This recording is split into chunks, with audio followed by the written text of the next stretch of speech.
दोस्तों, sports talk show में आप सबका खैर मकदम है और मैं हूं आपका मेज़बान डॉक्टर रियाज वीरी। और आज के इस प्रोग्राम में हम बात करेंगे ऑफिशिएटिंग की, जिसे हम अंपायरिंग भी कहते हैं।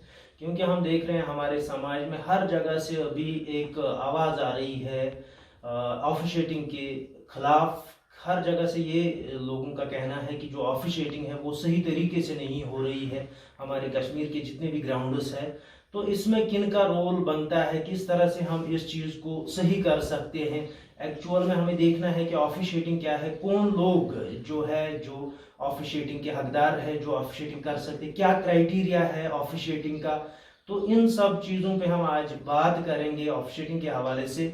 और आज के इस प्रोग्राम में मेरे साथ बात करने के लिए मौजूद है हमारे साउथ कश्मीर के स्पोर्ट्स एनालिस्ट खुर्शीद अहमद मीर साहब, जो हमारे रेडियो कश्मीर श्रीनगर के खेल के मैदान से के प्रोग्राम में भी रिपोर्टिंग करते थे हमारे अनंतनाग से। इसके साथ साथ ये वैसे के assistant professor higher education department में काम करते हैं। तो खुर्शीद साहब, आपका खैर मकदम है। शुक्रिया। और साथ ही साथ मेरे साथ है इस वक्त निसार अहमद खान साहब। आप इनको बेहतर मुझसे जानते हो। निसार अहमद खान साहब खुद हमारे साउथ कश्मीर के स्पोर्ट्स प्रमोटर है। स्पोर्ट्स को बढ़ावा देने में इनका बहुत ही योगदान है आज के दौर में। इसके साथ साथ इनका खुद का जो टीम है खान सुल्तान, पिछले साल उन्होंने ACPL यानी अनंतनाग क्रिकेट प्रीमियर लीग को जीता था उनकी टीम ने। और खासकर उसमें अब्दुल समद और जतिन जैसे खिलाड़ी भी उस टीम के हिस्सा थे। इसके साथ साथ निसार अहमद खान साहब खुद क्रिकेटर रह चुके हैं। ये फास्ट बॉलर थे, लेफ्ट आर्म फास्ट बॉलर। इन्होंने हमारी कश्मीर यूनिवर्सिटी को भी रिप्रेजेंट किया है नारद जोन में। तो इनका बड़ा नाम है क्रिकेट में, इन्होंने बहुत अपने खिदमत अंजाम दी है। तो आज ऑफिशिएटिंग के हवाले से इनसे हम बात करेंगे और जानने की कोशिश करेंगे कि ऑफिशिएटिंग जो है, इसका जो स्टैंडर्ड है वो किस तरह से हम अपलिफ्ट करें। सबसे पहला सवाल मैं पूछना चाहूँगा मेरे जो साथी है खुर्शीद साहब। तो खुर्शीद साहब, आपसे जानना चाहूँगा ऑफिशिएटिंग को आप किस तरह डिफाइन करते हो। According to you what actually officiating means, जिसे हम अंपायरिंग भी कहते हैं। जी रियाज साहब, बहुत बहुत शुक्रिया आपका कि आपने हमें मौका दिया आज यहाँ पे। देखिए, जहाँ तक हम ऑफिशिएटिंग की बात करते हैं, ये इसको हम एम्पायरिंग भी के नाम से भी जाना जाता है। ऑफिशियली मतलब ऑफिशियल टर्म है ऑफिशिएटिंग। बिल्कुल, ऑफिशियल जो टर्म आप कहते हैं या जो स्पोर्ट्स जो टर्म आप इस्तेमाल करते हैं, क्योंकि आप हमसे बेहतर जानते हैं, ये वो चीज है जिसमें आप उन प्रोफेशनल लोगों को लाते हो जिन्होंने इसमें कोई कोर्स किया है। जैसे आपने पहले ही कहा कि मैं एक असिस्टेंट प्रोफेसर हूँ। असिस्टेंट प्रोफेसर बनने के लिए कोई एलिजिबिलिटी, जब मैंने वो एलिजिबिलिटी क्वालिफाई की, नेट कहते हैं उससे, या सेट कीजिए या नेट MPhil कहते हैं, PhD कहते हैं, उसके बाद हमें ये जवाब दिया जाता है। इसी तरीके से जब हम क्रिकेट ऑफिशिएटिंग की बात करते हैं, एम्पायरिंग की भी बात करते हैं, इसमें भी बाकायदा तौर पर कोर्सेज होते हैं जिनको क्वालिफाई करना पड़ता है। एक मैकेनिज्म है, एक हिरार्की तरीके से इसमें भी है। मैं ये कहूंगा यहाँ पे कि मैंने इसके बारे में ज्यादा पढ़ा नहीं है, लेकिन जितना पढ़ा है, जितना समझा, ये इसके लिए कोर्स करना पड़ता है। और जब आप प्रोफेशनल इसमें हो जाते हो, उसके बाद आपको ये हक दिया जाता है, आपको ये सर्टिफाई किया जाता है कि now you can officiate in a particular cricket match and you have a diploma degree behind you which makes you professional to do so. And in other words, then आप एक जज बनते हो उस मैच में। जितने भी डिसीजंस होते हैं, जितने भी फैसले होते हैं उसमें, रन आउट का या फोर्थ देना है, छक्का देना है, बाकी जितने भी इसमें जो डिसीजंस होते हैं वो आपको लेने होते हैं और आपके डिसीजंस इसमें फाइनल करार दिए जाते हैं।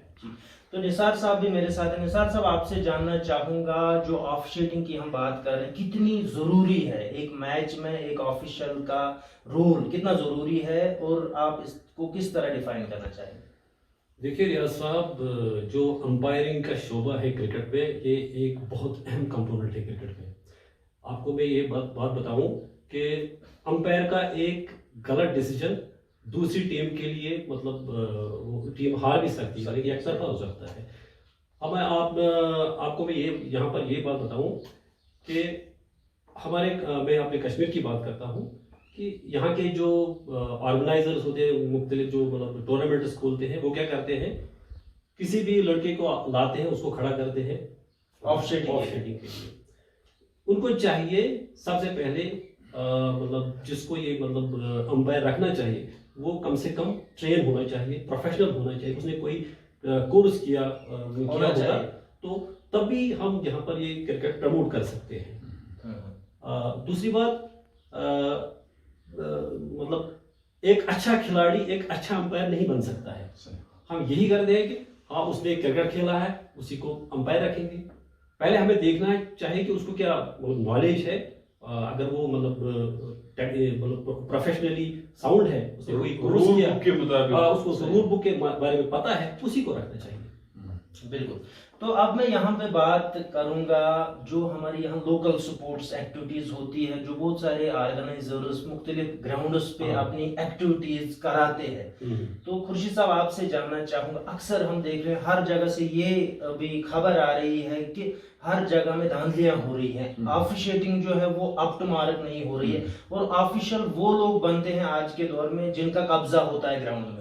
उन्होंने खुद कभी खेला है वो बात अलग है, उन्होंने कभी कोई कोर्स किया है, उनको नॉलेज है, इससे ऑर्गेनाइजर्स को कोई मतलब नहीं है, क्योंकि उन्होंने ग्राउंड्स को कब्जा किया होता है, इसलिए वो ऑफिशियल भी खुद ही है, ऑर्गेनाइजर्स भी खुद है, और आज के दौर में उनके सामने बड़े क्रिकेटर तेंदुलकर जैसे उनको भी नहीं मानने के लिए तैयार है। तो आपसे जानना चाहूंगा क्या कहना चाहेंगे इस हवाले से, किस तरह जो ये अभी मैं एक मेस कहूंगा इसे, तो इस तरह इससे हम किस तरह से बच सकते हैं?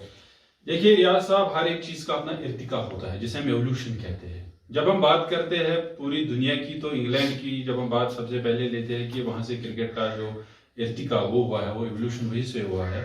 तो वहां से बट फिर फैल के दुनिया में फैल गई ये गेम। आप सबसे ज्यादा अगर आप देखेंगे सब कंटिनेंट में, इंडिया पाकिस्तान खासकर अगर आप देखेंगे, यहाँ पे इसमें इसको रिलीजन भी माना जाता है इस स्पोर्ट्स को। फिर अब जब कश्मीर की बात करते हैं, मुझे लग रहा है अभी ये अनऑर्गेनाइज्ड गेम है। और अगर कहीं पे कहीं जगह पे कोई टूर्नामेंट ऑर्गेनाइज कर भी रहा है, मुझे लग रहा है बड़ी बात है एक सेंस में आपको। फिर वो किस तरीके से करते हैं, यहाँ पे मैं रोकना चाहूंगा आपको, अगर जो हमारी यहाँ जो रिकॉग्नाइज्ड बॉडीज है अगर वो कर नहीं पा रहे हैं टूर्नामेंट, तो मैं सैल्यूट करता हूं फिर उन ऑर्गेनाइजर तरीके से करते हैं। लेकिन बदकिस्मती की बात यहाँ पे ये है कि वो रूल्स को फॉलो नहीं कर पा रहे हैं। मैं हर जगह जहां पे भी जाता हूं, मैं हर जगह यही बात करता हूं कि आप गेम्स के रूल्स को फॉलो कीजिए, आप अंपायर उनको रखिए जिनके पास नॉलेज है। आप ऐसे अरे गहरे लोगों को अंपायरिंग के लिए बिठा देते हो, फिर वो डिसीजन गलत देता है और दूसरी टीम को खमियाजा भुगतना पड़ता है। तो बात वही है कि जब आप कहते हैं कि मैसअप किस तरीके से होता है, फिर जब अगर किसी कोई गांव है, कोई इलाका है जिनके पास एक मैदान है, वो इस मैदान को अपना मानते हैं। मान लीजिए नानिल में एक ग्राउंड है, नानिल क्रिकेट एसोसिएशन बन गई, आकुरा में ग्राउंड है, आकुरा क्रिकेट एसोसिएशन बन गई। गलत नहीं है, मैं नहीं कहता हूं, लेकिन क्या जितने भी ये सब एसोसिएशन बन रहे हैं, क्या कोई लिंक है, कोई लीनेज है इनको जम्मू कश्मीर क्रिकेट एसोसिएशन के साथ, स्पोर्ट्स काउंसिल के साथ? क्या कोई जितने भी टूर्नामेंट्स होते हैं, साउथ कश्मीर की मैं भी बात करूंगा, क्या वो किस हदूद किस डायरेक्शन के या डायरेक्टिव्स के खेले जाते हैं, कहां पे खेले जाते हैं, कौन से रूल्स वहां पे फॉलो हो जाते हैं? तो मेरे कहने का मतलब है वहां बहुत सारे ऐसे टूर्नामेंट, जब हम खेल के मैदान से को रिपोर्टिंग करते थे, बहुत सारे ऐसे टूर्नामेंट्स हैं जिनका फाइनल ही नहीं खेला गया। वो तो एक कमर्शलाइजेशन था, वो तो एक लूट था, प्लंडर था। अब थोड़ा थोड़ा इंप्रूव हो रहा है, लेकिन मुझे लग रहा है एम्पायरिंग की अभी बात ही नहीं है, हम बहुत पीछे इस सिलसिले में। हाँ, ये हो सकता है कि अगर हम इसको अनऑर्गेनाइज्ड सेक्टर से लेके ऑर्गेनाइज्ड सेक्टर तक ले जाएंगे, ये जितने भी हमारे सीनियर खिलाड़ी हैं, जो अभी जो रांची खेले हैं, जो रांची खेल रहे हैं, जो नेशनल खेल रहे हैं, ये इनकी जिम्मेवारी है कि उनको इसको ऑर्गेनाइज तरीके से लाना है। हर एक जगह पे जितने भी ग्राउंड्स हैं उनको अपने निगरानी में उनको लाना है, और फिर जो भी कोई टूर्नामेंट होगा, क्योंकि खुदा ना करे इसमें कोई ऐसी कभी बात हो, फिर ये जो क्रिकेट ग्राउंड जो है वो फिर बैटल ग्राउंड में तब्दील हो जाए। तो निसार साहब, यहाँ से खुर्शीद साहब ने कहा कि जो हमारे रणजी ट्रॉफी क्रिकेटर्स है या सीनियर क्रिकेटर्स, उनका रोल बनता है, तो क्या आपकी नजर में जेकेसीए का रोल इसमें बनता है? सही बनता है।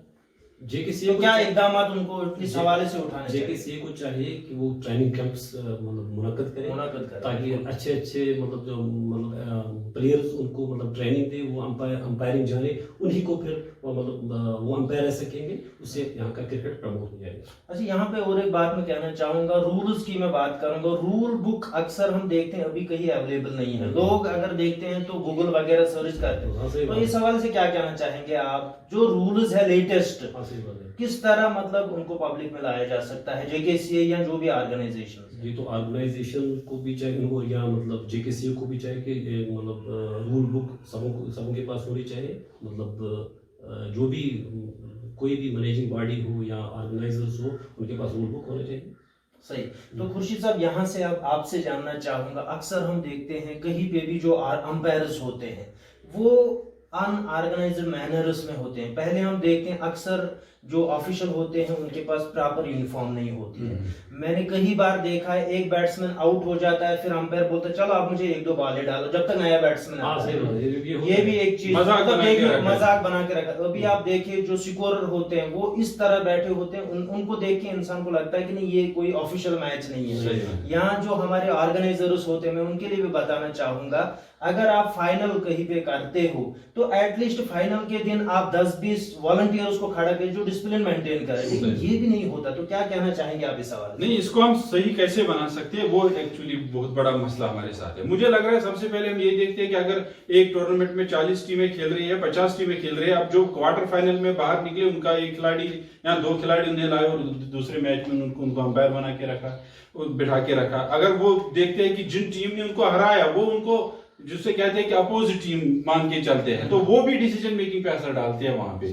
दूसरी बात, मुझे लग रहा है इसके लिए आपको कुछ चीजों का ध्यान रखना होगा। सबसे पहले ये चीज आपको रखनी है कि आपको ये लिंक करना होगा जम्मू कश्मीर क्रिकेट एसोसिएशन से। उसके बाद वहां से लोग आने चाहिए जो प्रोफेशनल हो, उनको आप अच्छा मतलब देता, मतलब मैं यहाँ पे एक बात आपको बताऊं कि आपको बड़े बड़े इनाम देते हैं। आप 50,000 देते हैं, 40,000 देते हैं, मैन ऑफ द मैच के आप गोल्डन इनिंग्स देते हैं या बाकी देते हैं, नकद कैश देते हैं।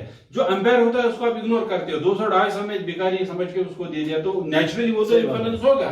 उसको आप एम्पावर करना है, अंपायर को आपको उसको ताकत देनी है कि नहीं आप जो है आप बहुत जरूरी हमारे हैं। दूसरी बात, आपको ये वो न्यूट्रल रखना है। न्यूट्रल, मान लीजिए अगर 9 में क्रिकेट टूर्नामेंट होता है या बिजबिहारा में होता है, वहां का अंपायर उस वक्त नहीं होना चाहिए, कोई प्रोफेशनल होना चाहिए, एटलीस्ट फाइनल में खास। तीसरी बात, 2-4 थर्ड अंपायर को आप साथ में रख लीजिए।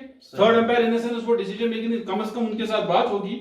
आपने स्क्वायर लेग पे डाल दिया, लॉन्ग ऑन पे डाल दिया, लॉन्ग ऑफ एक दूसरी जगह पे 5-6 लोगों को जो मॉनिटर करेंगे कि बाउंड्री हुई कि नहीं, छक्का लगा कि नहीं लगा, रन आउट के बाद बाकी चीजों के भी थोड़ा सा कैमरा वगैरह का भी इस्तेमाल वो कर सकते हैं। इस तरीके से जो इनफील्ड अंपायर है उन पे एक प्रेशर रहेगा, वो कोशिश करेंगे, वो इम्पार्शियल रहेंगे, वो फेयर रहेंगे ड्यूरिंग द, क्योंकि वो जजेस है, वो फाइनल लेते हैं, फाइनल मानने वाले होते हैं। दूसरी बात, अब जो इंस्टीट्यूशन ऑफ एम्पायरिंग है उसको आप इस तरीके से बढ़ाओ, जो खिलाड़ी है उनको उसकी इज्जत होनी चाहिए। आप मान लीजिए जो बड़ा कोई खिलाड़ी आया, नेशनल खेल के आया, अब यहाँ किसी गांव में अच्छा सा टूर्नामेंट चल रहा है, अंपायर पहले ही नर्वस होता है कि ये देखो नेशनल खेल के आया, मैं इसको लेग बिफोर दूं नहीं दूं।